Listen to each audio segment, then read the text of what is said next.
want to introduce you to another coach here on the show as well. I'm seeing that Devils. I'm Clay Blue Devils. That's what we're going with. Jeff Gierke. Did I say that? Gierke, yeah, I can't hear you. Though. Yeah, you're not going to hear it. Okay. You just got to have good ears. I got you. I can't figure that part out, Coach. This is like when the headsets go bad. The headsets are going haywire. You know how that works, right? Exactly. Hey, whatever. We're just going to signal. Yeah. I should hold up I can hold up my questions if you want. No, we're good. We're good. You know what the problem is? I can't troubleshoot it because we just keep rocking and rolling. Yeah, you keep rolling. So I'm hey, just we're good. I can hear you. So I say I want to get all the young guys over here. Yeah. So they can hear me. There you go. I got to keep the old coaches away. I don't know if there's that many old heads left. There aren't, really. There's not. It's crazy. And that's the other thing I'm here for because I'm the North Florida representative for the Florida Coaches Coalition. Oh, are you? So I got two hats. So what is involved with that? So we're the coaches organization fighting for higher pay for the coaches, more representation. So we're not replacing the FACA. But we're the ones trying to fight for, increased pay because we're losing more and more coaches every year. We lost another coach last night, so now we're to 207 in the state of Florida in 1 year. 207 coaches. 207 coaches. How many of them went to Georgia? Not as many as you think, but there's just guys that are getting out. They're like, hey, I can't see my kids grow up. I can't afford groceries. I can make more money Ubering. So we can't have good coach, and we're losing young coaches that are finally getting head coaching jobs, and they can't support their families. I will get to Clay in a moment, but I want a little bit more on this because I can't listen. I don't know where we're supposed to fall on this, but I couldn't be more than a bigger advocate for it. I think it's ridiculous what coaches get paid. Heck, I think it's kind of ridiculous what teachers get paid too at times here in the state of Florida versus other parts of the country. But how close? I know the movement is getting louder. Yes, but are we getting anywhere in terms of maybe a bigger pot of money for coaches? Yes, we are. We are working. Well, I say we. You are. Yeah. Well, hey, we're all in this. Everybody here today is got our backs, and we appreciate it. But we are our voices being heard. We've had legislative sessions with state senators and state reps throughout the state. It's bipartisan now. We got a couple people that are leading the charge. But we're this whole fall, I'm coaching football, and I'm also going to be helping to shape this bill that hopefully is going to be on the House floor in January. Wow. And we've got a pretty good outline right now. The governor is very involved. So we're looking to get this thing passed in February and implemented in 26, 27. That would be awesome. Is it pretty substantial? It's going to be $15 an hour, and that's all we're asking for. This is never going to be Georgia or Texas. It's not set up the same way. But you could go work at McDonald's for $15 an hour, but we're out here. We think what we're doing is pretty important, and we can't even make that.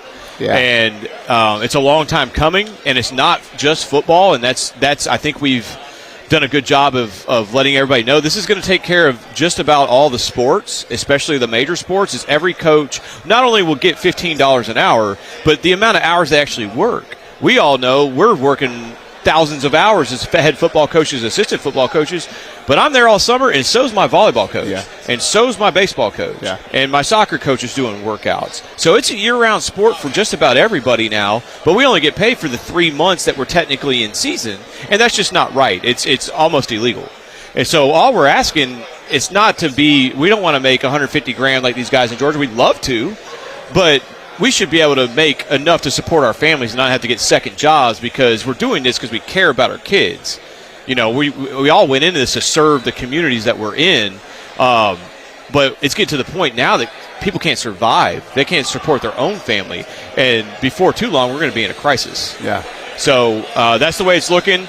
It's the funding should be there. We're not taking any money away from teachers or anything else. This is all coming from a separate pot. They're working on trying to do it because they know it's important. We're losing coaches not only to Georgia, but we're just losing coaches. The minor sports never get talked about. Yeah. Some sports, you've got your fourth volleyball coach in 4 years. How are you supposed to build a program? How are you supposed to build a program when you can't find a girls basketball coach? When you got to fold your flag football program because you can't find anybody to do it? Because they can go make more money Instacarting. Yeah. You can't. It's not sustainable. And so the state realizes that our voice has been heard. So hopefully this time next year, we're talking about all these guys making a little more money. Well, good for you guys, by the way. And you just bring up great points. And I think you have so many people on your side. It's not like you have a lot of people saying, it's hard to argue against it. The people that are arguing against it the most are teacher unions because they're fighting for teachers. And we're underpaid as teachers as well. But nobody's really advocated for us. Yeah. And if you're not in it, you don't really get it. I don't blame the teacher unions. They don't get it. They're not out there getting wet bulbed at 9:45 in the morning because it's so dang hot. You know, they don't understand everything that goes into it. They don't understand that cheerleading is a year-round sport now. Like, they are lifting weights. It is not just football season and then see you later. So they don't get that there are these extra hours that we are not getting paid for, and we can't get paid for from booster clubs or anything like that. So all we're asking for is just pay us for the hours we're putting in, because you're asking us to have these great programs and to develop our kids, and we want to do that. But at the same time, we got to go home to our wives. And they're like, oh, you didn't get paid for the 5 hours you were away this summer to 7-on-7? Yeah. That works for a couple of months, not really a couple of years. That's good stuff. Jeff Gierke with us. I don't know how you got in charge of this. I guess that's my last question. How did you become this? Well, my dad's Bill Gierke. He's a Hall of Fame coach in the state of Florida. And I grew up, my dad would win 10, 12 games, make it to the state championship, and we're painting houses over the summer. Why is he doing that? You know, he's winning games, he's putting kids in college, and he's struggling to pay the bills in the summer. And so I always stuck with me. I love doing this. It's what I've always done. I grew up on the sidelines. Like, I've been all over the state watching football games as long as I can remember. There's nothing else I want to do. But I saw him struggle for years. He's in year 50. He texted me on Monday, year 50. Wow. Can you believe it? And he's never made more than he made when he started.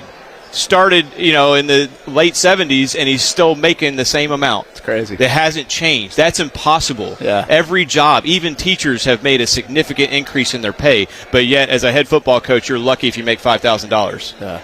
You know, and the responsibilities we have now, it's 10 times what it used to be. You used to, hey, you start in August, you're done when you're done, and see you next summer. Now it's year-round. And so just seeing that, I always, if there was a way for me to find a way to help, and if I'm in it, this is year 18 for me, coaching and teaching, if I can help the profession that one day my kids or kids that I've coached want to get into this and they can sustain it and support themselves and their family, then I can leave that legacy, and hopefully before my dad gets out of coaching, he's going to see this come to fruition. You know, that's what motivates me. And so, you know, obviously being who I am and my name, like, I applied to be a part of this, and I was in Jacksonville. They were looking for someone in the North Florida region. I've got connections in Pensacola and throughout the state.